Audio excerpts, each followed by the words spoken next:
Sometimes your parents will say things which are just traps. Can you recognize that it is their fear and their conditioning? There's no reality to this. And that time you have to break somebody's heart and move on. So sometimes your heart breaks and sometimes other people's heart breaks, but it's okay. I believe that the fundamental point that we all have to understand is neither our mind speaks the truth nor anybody else's mind speaks the truth. We are operating from conditioned minds. Everybody's mind is conditioned, and everybody's mind is conditioned by fear also. Fear is a big part of our conditioning. So the fear is, if I don't do this, I'm not going to be enough.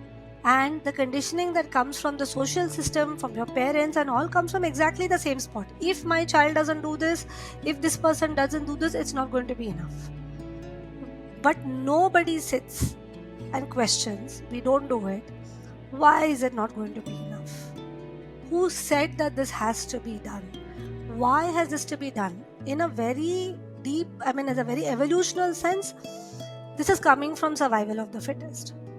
The idea that you have to tick all these boxes to survive, to be able to appear important to your social circle, to others in your group, and in that sense be superior, and in that sense therefore be fit to survive.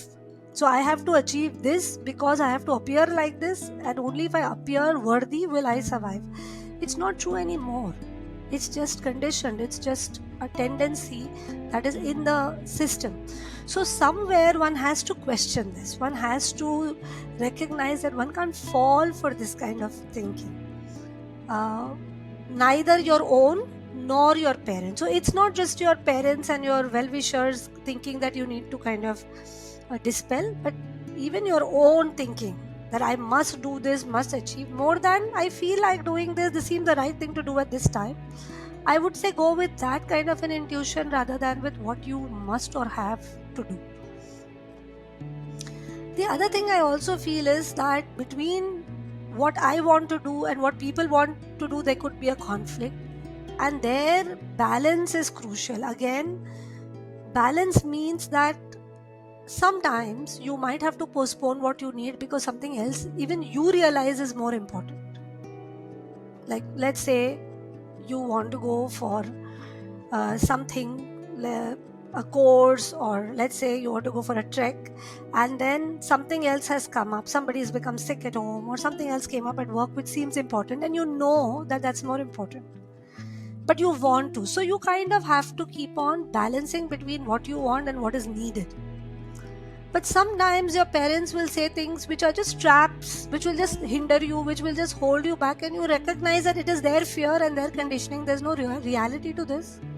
And that time you have to break somebody's heart and move on. So sometimes your heart breaks and sometimes other people's heart breaks, but it's okay. That's what I feel. So it's okay to let people down, and sometimes it's okay to let yourself also go and let your desires go also. So it's okay to do this. The sweet spot and everybody will be happy, I think, is not always possible.